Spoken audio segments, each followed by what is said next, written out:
Hi, I'm Barry Lamb, Associate Professor of Philosophy at Vassar College and the producer of Hi-Phi Nation, a show about philosophy that turns stories into ideas. In this video, we'll discuss different approaches to figuring out how severely the government should punish offenders for the crimes they commit.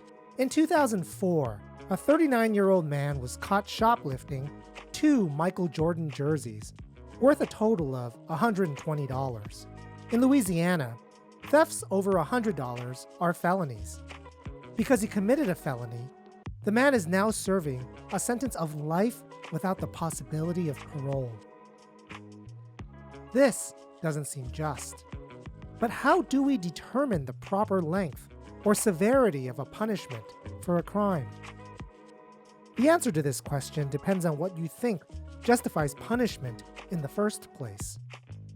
If the purpose of punishment is to promote the greatest social good, or to prevent a lawbreaker from reoffending in the future, then it's a wholly empirical matter how to punish a particular crime.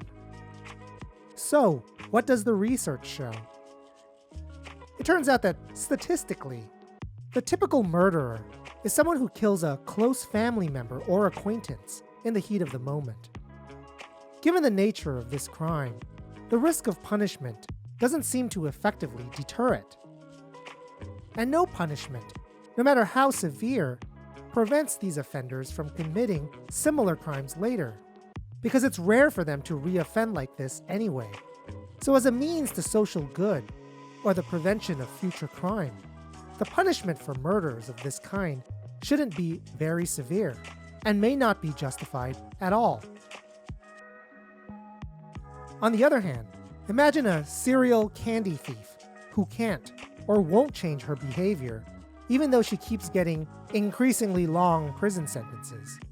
If it turned out that the only effective method of preventing her from reoffending is something extreme, like amputating her arms or lobotomizing a certain part of her brain, then that would be an empirically tested and thus justified punishment, according to this view.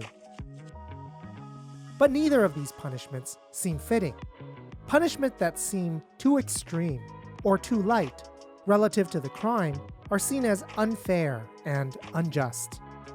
And this leads philosophers to conclude that underlying our judgments about what counts as just punishment are judgments of what someone deserves rather than what will best promote social good or deterrence.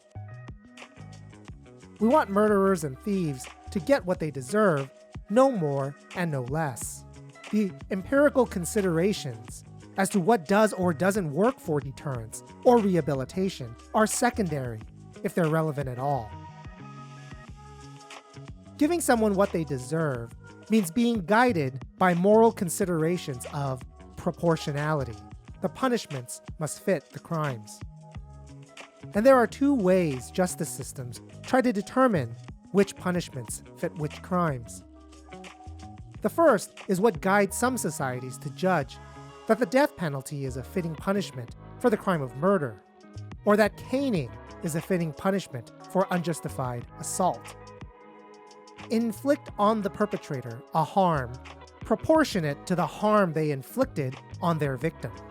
This attempt to directly fit the punishment to the specific crime is called cardinal proportionality.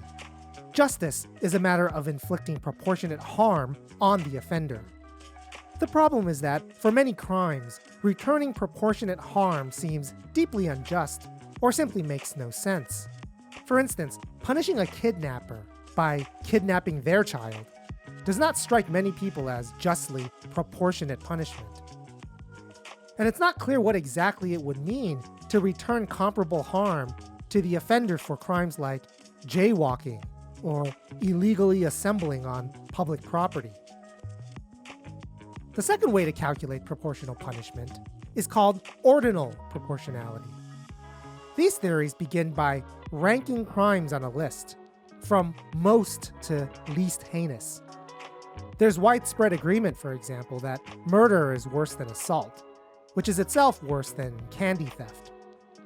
Once there's agreement on the ranked list of crimes, the government can set punishments for these crimes by making sure that the relative severity of each punishment follows the ordering of crimes on the list. If murder is 20 times worse than candy theft, then the punishment for murder better be 20 times more severe than for candy theft. This is very close to how punishment actually works in the US. There are groups of people called sentencing commissions who get together, take rankings of crimes and lengths of prison time, and try to calibrate them. Then they send out those guidelines to judges to use in sentencing. But at each step in setting up ordinal proportionality, misjudgments can lead to injustice. We might get the rankings of crimes wrong, or we might be too harsh in setting up a punishment for one crime on the list, say 10 years in prison for shoplifting a $10 t-shirt. And once that happens, we're committed to being even harsher for crimes higher up on the list, leading to absurdly disproportionate sentences, like life in prison for stealing 2 jerseys. More generally, any system of punishment that focuses solely on giving offenders their proportional deserts, whether cardinally or ordinally, ignores considerations of social goods like deterrence and rehabilitation, thereby exacerbating the social, moral, and monetary costs of crime. Consider the debate over providing free books and education to the incarcerated. These are empirically the most effective means to rehabilitate the incarcerated and prevent their future involvement in crime. Many state legislatures and a significant portion of the public oppose these programs because they believe that inmates do not deserve these opportunities. Even law-abiding citizens, they argue, who are far more deserving, don't get free books and education. What inmates deserve is the opposite, the withholding of these goods. Judgments of what people deserve in this case directly conflict with what is best for society at large. So, while it can be challenging to figure out what punishments fit what crimes, often the harder question societies face is, what social goods are we willing to give up to ensure that offenders get their just deserts? What do you think?